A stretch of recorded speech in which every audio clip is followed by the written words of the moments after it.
What's up, guys and gals? Welcome back to the Nerd Castle. Today we're checking out a little civilization builder called Civitatem. We've checked in on it a while back, like a year ago when it first came out on Steam, but the game has been quietly updating back in its little corner doing its thing. If you're into RimWorld and you always wish that you had like a medieval RimWorld, but like you're too lazy to install mods, this might be a game that you want to check. That's such a terrible intro to a game. I really need to get better at my job. I need to work on the way that I present things to you, because but it's the truth. You know what I mean? Like, RimWorld kind of sucks all the air out of the room with games like this, because you can like mod it to do anything. I feel kind of bad for anybody making a Civ game right now, or like a colony management game at the moment. It's gotta suck, because you're sitting there being just like, yeah, well, RimWorld already exists, so I guess what's there left to do? It's gotta hurt like a little bit. Like, I can imagine, like, you've got this idea for a game, but there's already this other game, and then Tyne and Sylvester's over there just like a whirlwind, just making everything awesome. It's just like, man, give me a chance. Create my village elder. His name will be Barklar. His family name of Barklar. That's right, his name is Barklar. Barklar X2. The village name will be Barklarvia. Sounds good. We can choose our specializations. So click to choose builder skill, or we can choose mining skill. Okay, so we can decide what we want to do. I'm going to be like really, really good at stabbing. Can I kill people? Can I get, yeah, give me a melee skill, and then give me like foraging. I'm going to be like a guy that lives in the wilderness, but is also really good at punching. Because that's all I've ever wanted in life, is to live in wilderness. The older I get, the more I find, like, so my granddad, like, lives on a mountain in the middle of New Mexico, in the middle of nowhere, where there's timber wolves and elk and all kinds of crazy stuff running around. His nearest neighbor is like 2 hours away. And when I was a kid, I was like, why would you do that? I don't get why you would move away from civilization. The older I get, the more I get it. The more I'm like, I wish I lived on a mountain in the middle of nowhere. Problem is, mountains in the middle of nowhere don't tend to have very good internet connections. That's just a fact of the matter. I don't want to move this window. I just want to do what I'm going to do. So we have Barklar. We have Camillaniana. They need to change that font right there. I know that they're going for like the stylized font, but they need to either make it larger, or they need to change it to something, you know, like Arial or whatever that's just easier to read. Like, that guy's easy, Patrick Bot. But the thing is, you got a lot of serifs, and you got like a little bit of like italices going on right now. It's hard to read. I want to read people's names. We've got Andra Barklar. So apparently she's a part of my family. Patrick Bot, who is literally a bot. And then we have Snowbot White, who is also a bot. And then we have Philip White. I don't know how all these people are related to one another, but frankly, they're probably related to one another somehow. Let's see here. We need to find some jobs. So we've got actions over here.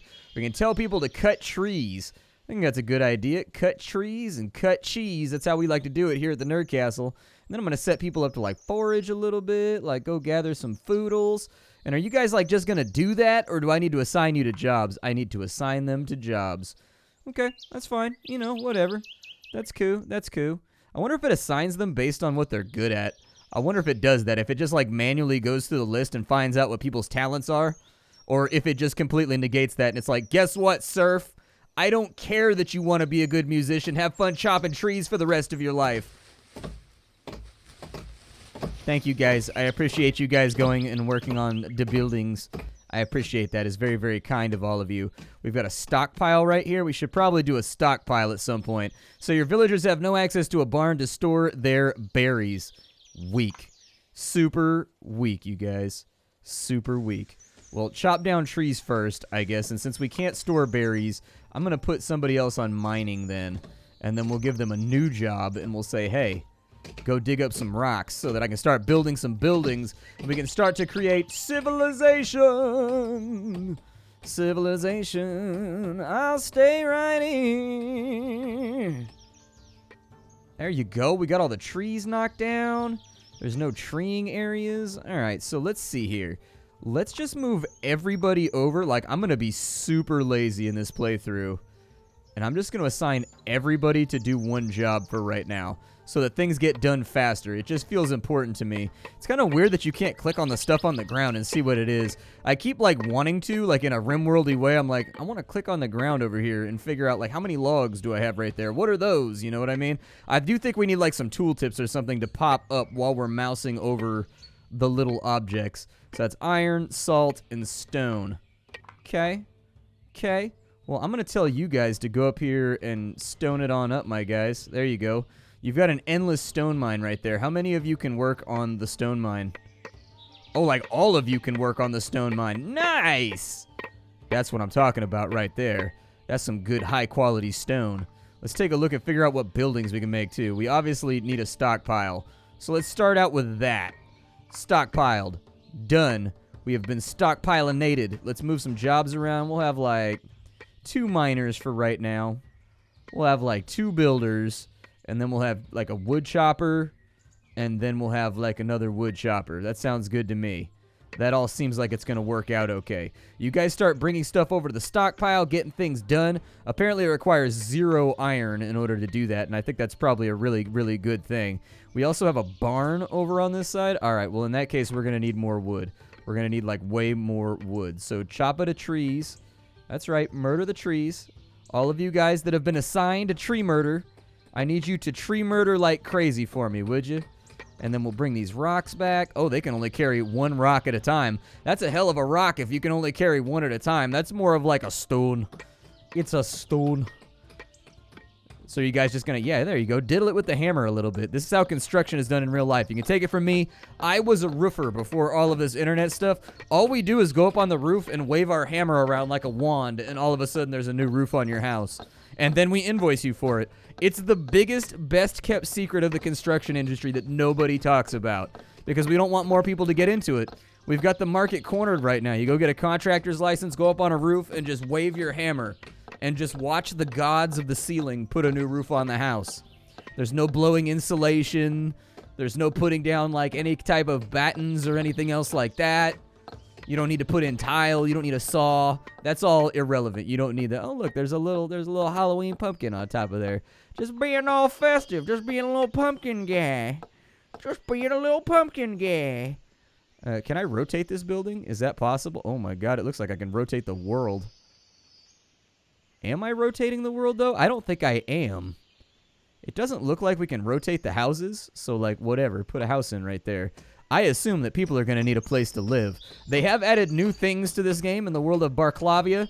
There is a map now, so we have research now. There's also a map where you can explore the grid and find other villages and open up trade routes and stuff like that. And, like, you can barter with them for gold coins and things of that nature. Shiny metals, that which we all aspire to acquire. Wow, we have mined a lot of stone over there. Like a very sincere quantity of stone. You guys are going to get hungry soon, aren't you? I should probably build a barn, too.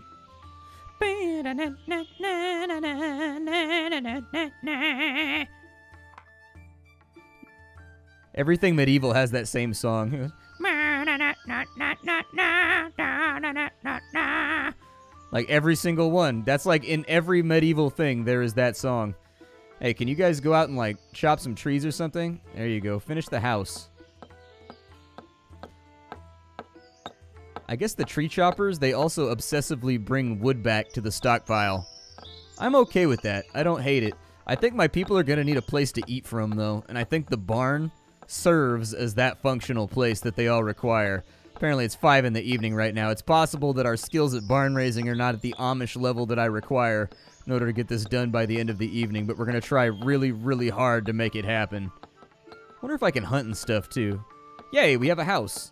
How many people can live in there? A house T2, even better. That's like an upgraded badass house. That's a badass house right now.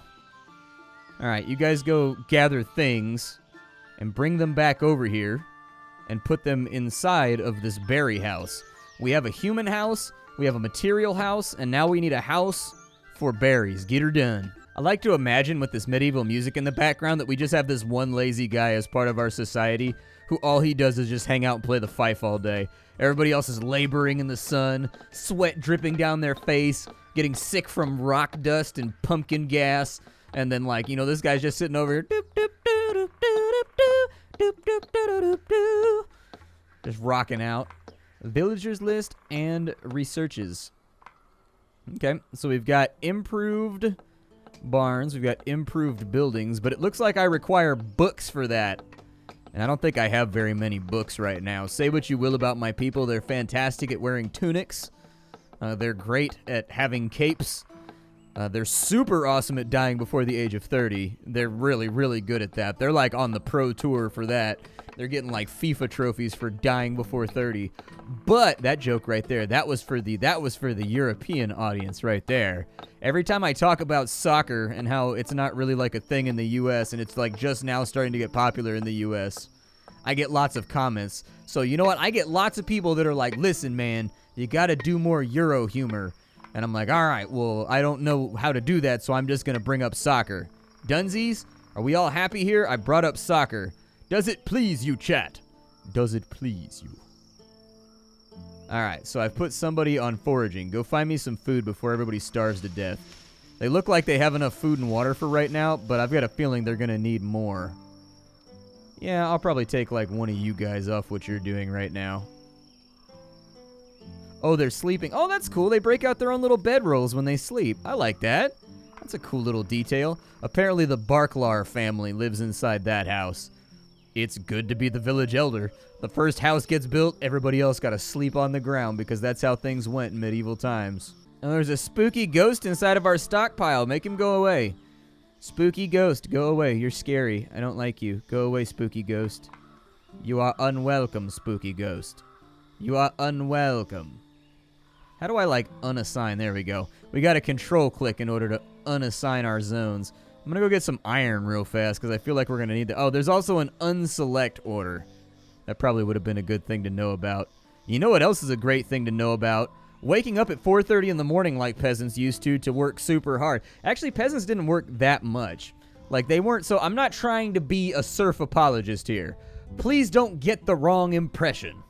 When I go into speeches like this, people are always like, yeah, well, you know, your life actually belonged to the local lord, and so he could do whatever he wanted to, so it wasn't that great of an existence. Yes, by modern standards, they were really suffering from a lack of freedom. I will freely address that. The eagles were not flying, all right?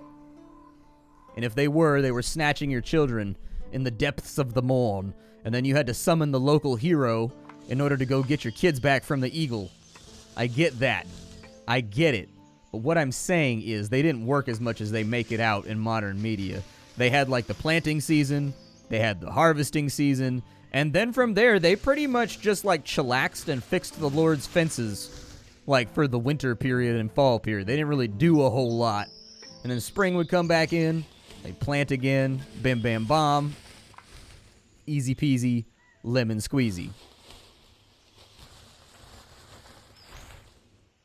Honestly, if you really wanted to live good, you wanted to be like an American native. That's what you really wanted to do. They had it figured out. Like, they were nomadic, and so they just, like, up and moved. They would gather enough food to last them for, like, 6 months, and then they would spend the next 6 months just telling stories, cooking food, like, making super awesome basket weavings and other cool artifacts, and they just, like, chilled out if they weren't at war or whatever. And it was, you know, pretty laid-back way to live your life. Like, I'm down with it. I'm down with it. No, we need another house, don't we? We also need a well. Put the well at the center of town and let it be known that none shall poop within a 15-meter radius of the well. I don't need to taste Barklar's ass water every time I go for a drink, all right? I figure, like, poisoning a well back in the medieval times, like, doing anything to a well was probably, like, a hangable offense, huh? They probably killed you for that. You probably didn't get to survive that. Can I manually assign people's jobs? Oh, I can. Good, because I want you to be the harvester because you're good at it. And then, like you, I don't know what you're good at. You're good at mining. All right, guess what? You're a miner now. And then what are you good at? You're good at building. Guess what? You're a builder now. I probably should have done this at the outset of the episode. What are you good at? You're good at mining, and you're good at farming, and you're good at cooking. Okay, so your skills are not necessarily super required right now. Your skills are not amazingly useful at the moment. But I do think our layout is solid now. He should probably get that job done a lot faster. The village well's already done? Is it really? Oh, no, it's not. Never mind. I lied to you. The village well is not done yet. Wonder how we get more villagers. I think we need more villagers. That's what we need. We'll put somebody else's house, like, I don't know. Like, maybe, like, over here. Yeah, that seems all right. We'll put a house in over there as soon as the well's done. We just got to keep like a nice chain of building and civilizing going. We have no research. Yeah, because I don't have any books. You told me I needed books. Oh, never mind. I don't need books. Okay. Well, then I guess we will slowly learn the art of building a stockpile that doesn't collapse in on its own structure. Because that's just the type of iron grit champions we are. Inventing the sword? Nay. Quantum computing? Nah. A building that is literally a wood platform that will not collapse? Let's work on the simple stuff first, all right? Quantum computing can wait. I think people are out of jobs right now. I should probably, like, assign them to go do some stuff. There you go. Go, like, get some trees, and then, like, miners. If you got time, maybe clear out some of these rocks and ish.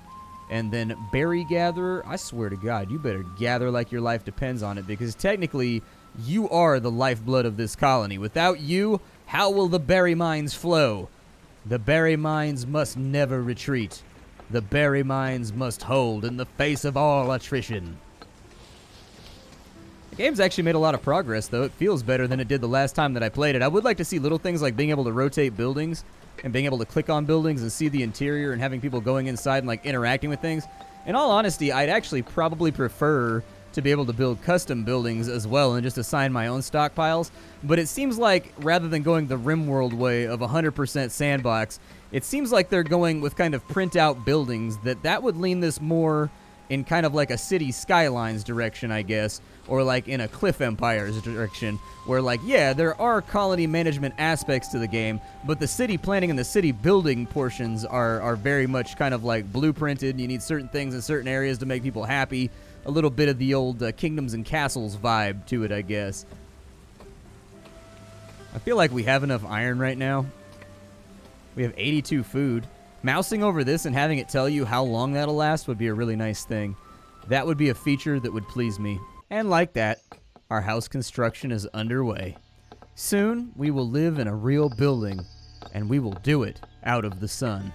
It's like 6 o'clock right now. I'm hoping they really finish this so that like we can just knock it out real fast. How long did that research take? 5 more hours left on it. Then with production, we can improve our fisheries by adding 2 more fishing spots. I don't even think we have water on our map. Oh, we do. We have like a little bit of water. Oh, there's deerses. Okay, so there are like little animals that I can murder out there in the middle of space.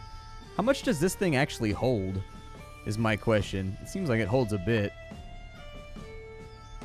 So this is a new feature right here. It looks like we have caravans or something. So we can scout. So we can assign a scout, but it can't be the village elder. All right. And then they'll go there. They'll check it out, and they'll find other villages. It would be cool if there was actually, like, villages that started out hostile, some that started out neutral, and they'll, like, fight you for the territory. They'll send raids and whatnot, and you can attack their city and steal their stuff. I'd be down with that. Everybody would be down with that. You gotta have a little bit of warfare. It's medieval times, after all. Everyone lived in perpetual fear that the bandits would come out of the woods and stab them in the neck. I still worry about this to this day. So we've got like 5 of our people living inside of houses, and then I think we just have this poor bastard that isn't a part of anybody's family. So Patrick and Snowbot live there, but there's no house for the whites, I think. Yeah, so we're gonna need more houses. It looks like it divides up territory by family. Makes sense. Makes sense. We can go blacksmithing right now. We've got a house. We've got a hunting lodge. We also have a farm. I don't know if we're in summer right now, so that's probably not going to be possible for a little bit. We've got a fishery, a bakery. Let's just continue printing out houses, shall we? What I do like is how the house changes image. Like, I actually really like that, how the house changes what it looks like each time you click on it. I think it might do that based on how many people it's trying to get to live inside of there, because if you look, 3 people live inside of this house, and it's like big, and it's like a long house, like Viking style. This one right here is a T2 house, and it's got room for 2 people. I mean, I don't know if I can like roll up or down on this thing. Oh, you can press C to change the style. Gotcha. Okay, so we can actively change what the houses look like. So we can stamp out like a subdivision over here like the one that I live in, where all the houses are like literally the same floor plan. Legitimately, every house on my block is the same house. I'm not even kidding you. The only thing they did differently is that some houses don't have the front porch, and it just goes straight to the front door. That's like half the houses, and then the other half are like my floor plan. Like, I think there's basically 2 floor plans that they used to build the entire neighborhood that I lived in like 100 years ago. Because all the houses here are from like the 60s, so. Hey, we got improved buildings number 1. That's pretty rad. I like improved buildings. Let's assign another research real fast. How about that? We don't have any books or anything, so I guess we'll go exploration. Yeah, that'll give us a scout slot so we can start looking at the map and trying to figure out like who's around and what they can provide to us for what services. We are sitting on a decent amount of food right now. That house will be done by tomorrow. So it looks like the White family are the ones like, so I'm guessing those are the mother and father. Or maybe that's the daughter. I don't know how they're related to each other. I have no idea. But he's 33, apparently. Doesn't look 33. That's a pretty old-looking 33. I told you. My people are like professionals at dying under the age of 40. They're really good at it. It is officially autumna. So it seems like maybe there's 1 or 2 days to each season. I don't remember how it works in RimWorld. Each season is like, what, like 12 days or something like that in RimWorld? I don't recall. But then again, the day-night cycle is a bit faster in RimWorld. In this game, it's a tad slower. Like, even when you're on maximum speed, I think they get a lot more done during the course of a day just because of the length of it, so it'll work out. It's weird how, like, legitimately nothing happens during the nighttime in this game. Like, it's just like a dead zone. I feel like maybe once they plan on putting in perks and things of that nature, you'll have people that are nocturnal and like to run around and do their own thing. I mean, this is one of those games that I think has really, really high hopes for the future. Like, they keep adding more features to it. Like, in a small amount of time, like the last 3 or 4 months, they've added in the map system, the research system. They've added in quite a few things. So the game is humming along, and it's definitely got a bit of direction. And while stylistically, it's not quite as good looking as games, you know, like RimWorld or games like King Under the Mountain, I will say this. The developers are making solid progress. You can positively see the tire marks underneath their wheels just taken off. I mean, it's always nice to come back to a game like this and see the project actually have some level of completion to it. Like, I always hate it when I check in on a game after like a year of not playing it for the channel, and functionally there's no difference between what it was and what it is now, you know? That's when you're just like, oh man, we got to get on top of that. Like, that's not acceptable, you know? Like, oof, you gotta release something. You gotta release something. I don't know what has happened here, but you gotta release something, man. You gotta put something out. There we go. We'll make ourselves like a little town square. I don't know how long the road tiles are gonna take. Also, I didn't really check and see what they cost. Oh, they cost nothing. They just have to, like, sit there and hammer on them for a little while. Fine by me. Anything that makes people travel around a little faster, I'm okay with. And we don't really have any buildings to build right now, so why stress about it? What I would be interested in seeing is, oh, there's a kid. Where'd the kid come from? Jordy Barklar. Has this kid been here the entire time? Or did that kid just, like, spring out of the bushes? Hey, how's it going? I'm your kid. Like, all covered in sticks and twigs. Got a leaf behind his ear. Doesn't know how to talk yet. His bones out. Comes out of the bushes just like babbling nonsense at you. You're like, that's great, buddy. You know that tone you get when like a little kid's talking to you, but what they're talking about is like super uninteresting? You're like, that's great, pal. Like that voice that every parent with a kid have. That's super cool. Not even paying attention. They're just trying to figure out who the Jets drafted this year. Oh, God. It's just like, what can you tell me? You know what I mean? Like, little kids haven't seen enough interesting stuff yet to come up with a good conversation. Like, I was at the zoo, and I saw a fully grown Bengal tiger pee on a 9-year-old through a chain link fence. Like, right in his face. Kids don't have stories like that. They don't have things to get you glued to the seat. They don't have those pivotal events that really put the script together. I mean, that's cool, pal. Oh, yeah, water is wet. Yup, you're wearing a shoe. Just keep, like, trying to focus on whatever it is you're doing. Anyways, this is Civitatem. It's a very, very... It's a cool game. Like, I like it. I like what they've got going on right now. It's a little bit slow, and there's not a whole lot of stuff to do yet because it's still early on in its life cycle. I do think that this is one of those games that might have possibly released a little bit early, but there are benefits to releasing early. Like, this game was on itch.io a long time ago, and like the benefits of that is at least you have people playtesting the game and like finding bugs so that you can fix them faster and you don't run into anything catastrophic. And so while the game is light on content right now, they have added a lot of stuff since the last time I played the game, which was about a year ago. And so I'm looking forward to checking back in on the game in like that same amount of time and just kind of seeing where it's gone. If you wanted to be a part of the development process, you can get the game down below in the description through Steam. If you don't know who I am and what I do, my name is Splattercat. I sift through the pile to find what's worthwhile in the world of indie games every single day, so you don't have to. Leave a like on the video if you enjoyed it. It helps me out as a content creator. And aside from that, I will see you all tomorrow with something hot and fresh off the skillet. Thank you for joining me, everybody.